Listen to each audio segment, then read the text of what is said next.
The Live 5 for 6 Skyview Network, sponsored by Terry Lambert Hyundai. The spring-like temperatures continue into tomorrow as temperatures approach 70 degrees. But we do have some changes on the way for President's Day weekend. I'll have all those details straight ahead in your 5 for 6 forecast. Right now on News Channel 6 and 4, the future of an old Augusta firehouse, what commissioners are considering. Plus a special day for the Miracle League in North Augusta. We'll take you there.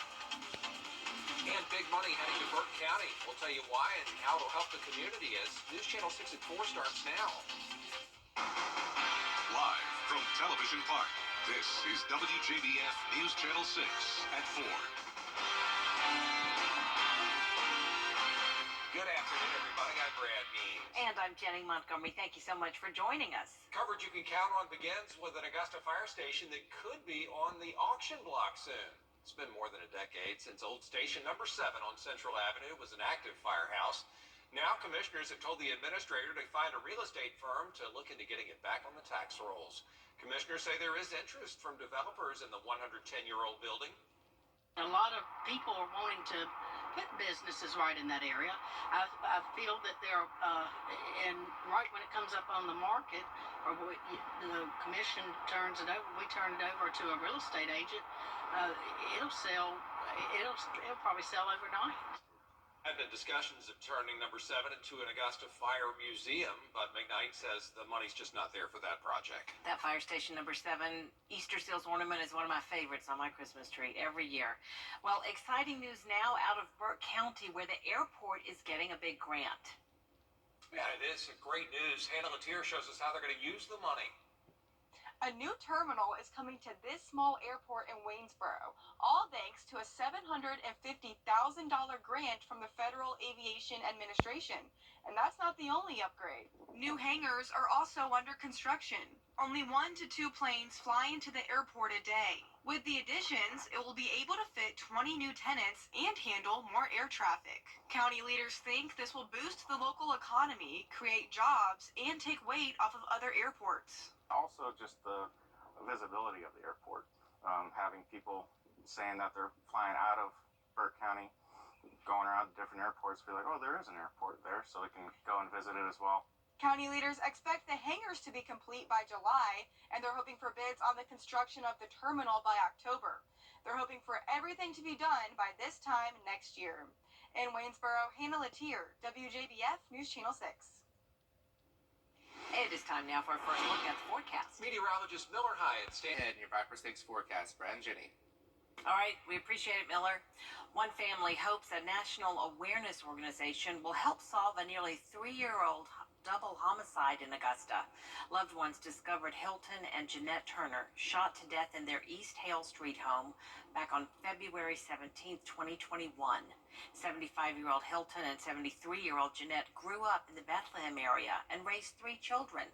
Family members say the Laney High School alumni were highly respected in their community. Investigators say it was not a random act of violence, and perhaps the couple knew their killer. They took everything from us. And they need to know, and they need to hear from us. They need to see us. And they need to just suffer. And they need to tell us why they did this. You can catch the full cold case project of Hilton and Jeanette Turner on News Channel 6 at 5. Family, friends, and educators in Jefferson County are mourning one of their own. Former Superintendent Dr. Molly Howard has died. Current Superintendent Dr. Samuel Dasher describes Howard as a champion for public education for more than 40 years. During her tenure, she was Georgia Teacher of the Year and National Principal of the Year. She's also credited with increasing the graduation rate from 52% to 90%. Funeral arrangements are pending. State lawmakers working to make housing more affordable in Georgia. Today, the Senate passed the Save Our Homes Act. It'll limit property tax increases year to year. The governor also calling for an additional $50 million for grant opportunities for workforce housing. Wants to make sure there's enough of that, especially in rural areas. We have put in place economic development place. We just passed a bill recently out of judiciary relating to apartments and related to protection relating to that. There's been a compromise over the last couple of years. Next Monday, state representatives will review housing legislation during a virtual summit. A local high school student taking a unique approach to his senior project. He's Harlem High's Matthew Wallace, and he's putting together a charity golf tournament. It'll raise money for the American Cancer Society. He chose that organization because his grandfather died from the disease. He's headed to Abraham Baldwin Agricultural College in the fall, and he says this project is a good way to prepare. I think in a way, since I'm going for agriculture business, it's really helped me with my marketing skills because I've had to send flyers out to people and I've learned marketing skills, I've learned project management and several other social skills that will help me once I get there. All right, Matthew, way to go, man. The tournament's at Bartram Trail, Friday, March 15th, and we're going to hear a lot more from him and his mentor on News Channel 6 at 5. The Lucy C. Laney High School football stadium is being renamed after a local sports legend. The Richmond County Board of Education approved renaming the stadium after David Dupree. He became the Wildcats head coach in 1958. He retired in 1999. He was also the first black high school football coach inducted into the Georgia Sports Hall of Fame. That was in 1992. He was the type of coach that a parent could depend upon. They know if they were with Coach Dupree, that was not a problem. He's also been inducted into the Laney Alumni Association, Hall of Fame. So, and due to all of the football players and everybody that he's come across, they always bringing up his name. So the name Mr. Dupree gonna be around for a long time. The field at the stadium already bears his name. Coach Dupree died in 2012. An unveiling ceremony date has not yet been announced. Speaking of football, a programming note to tell you about. News Channel 6 at 7 will be preempted tonight. Instead, we invite you to join us for this year's All-CSRA Award Show. We'll honor the best from the 2023 high school football season as we hand out scholarships, reveal the 26-man All-CSRA team, and All-CSRA awards, including Coach and Player of the Year. That's tonight at 7, right here on News Channel 6. Coverage you can count on continues in North Augusta, where right now something big is happening for the Miracle League. You are looking live at Riverview Park as a groundbreaking ceremony is underway for a new multi-purpose field. It's the brainchild of the Wrecking Crew. The nonprofit offers a variety of leisure and recreational programs for people of all ability levels. Phase 1 of the field includes turf for 2 baseball diamonds, fencing, accessible dugouts and bleachers. With more funding, Phase 2 will include a pavilion with restrooms, 2 video scoreboards, and shaded bleachers. The shared field will allow athletes to play their favorite sports safely. It is a soft surface so that if individuals were to fall or anything, it wouldn't be a hard clay-like surface. It also will drain properly so wheelchairs and any adaptive devices that anybody needs to use won't prevent them from accessing it. Plus, the field itself, your dugouts and the batting cage areas will all be totally accessible for wheelchairs. The field should be complete and ready to use by the end of April. It's been said you are what you eat, but what if what you eat is stored in plastic? Coming up, why some say you may want to switch to glass. Miller? One more dry day before it's time to take a turn into the rain. I'll let you know when you'll have to dust off the umbrella. Coming up in your Viper 6 forecast. A beloved 800-931-6593. Call now. An update to a story we told you about last month, how to avoid chemicals in food that may be bad for your health. Health experts say they're found in plastics that we come into contact with every day, as M. Lynn reports. Plastics are everywhere in bottles, containers, and food packaging. Consumer Reports recently tested a wide variety of foods for chemicals and plastics that can be harmful to your health. It's kind of surprising because people think of plastic as sort of inert, like you put something into plastic, but it remains separate from whatever you put inside of it. But on a chemical level, it doesn't really work that way because some of the chemicals that make up plastic can leach out into the food. Consumer Reports tested for two chemicals commonly used in plastics, phthalates and bisphenols. They found phthalates in almost every food they tested and bisphenols in most of them. The main concern with these chemicals are that they're what's known as endocrine disruptors, which basically means that they interfere with the way that your hormones should work in your body. And because your hormones affect pretty much everything, they can have a really wide range of effects, especially over a long period of time. So what can you do to limit your exposure to these chemicals? Consumer Reports has some tips.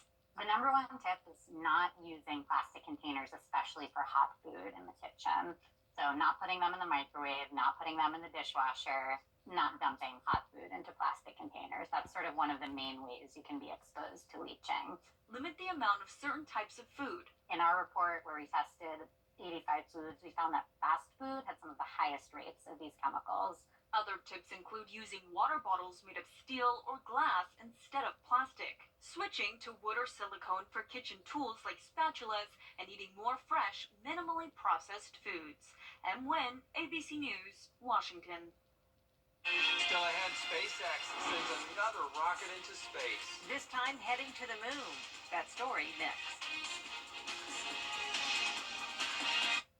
I'm attorney J. Today, around 70 degrees, and as we look at your 10-day forecast, President's Day comes along, beautiful and sunny, and then warming up back to the 70s by the end of next week. Brad and Jenny. All right, we appreciate it, Miller. Thank you. Turning now to that rocket taking off overnight, heading to the moon. Gio Benitez has more about the mission and what it means for the future. Overnight at Kennedy Space Center, liftoff. This rocket is carrying what could be the first American spacecraft to land on the moon since Apollo 17 in 1972. It's quite an exciting time, and I wouldn't want to be anywhere else. The private company, Intuitive Machines, built the moon lander known as Odysseus. If all goes well, Odysseus will touch down near the moon's south pole later this month and help carry out a host of NASA experiments. Why the South Pole? NASA wants to know if that's a good spot for future manned missions to the moon.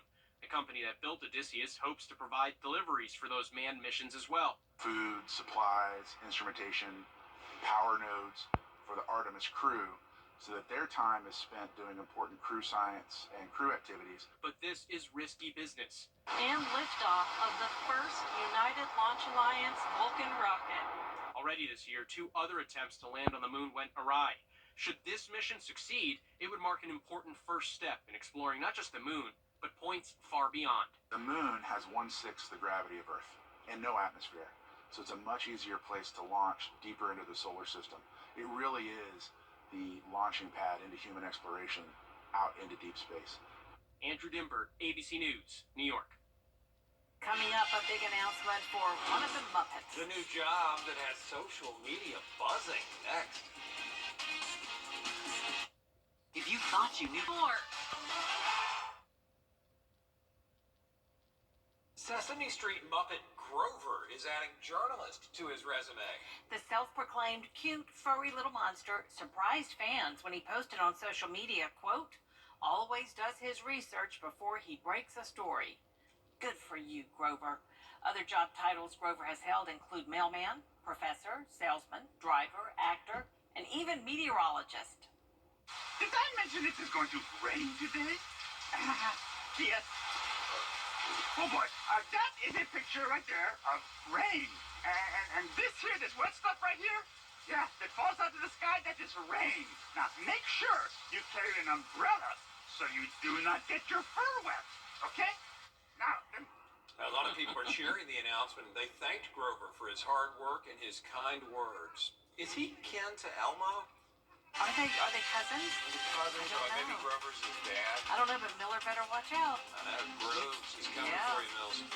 There is more coverage you can count on at 4:30. Including a closer look at how the separate trials will impact President Donald Trump's bid for the White House. Stay with us.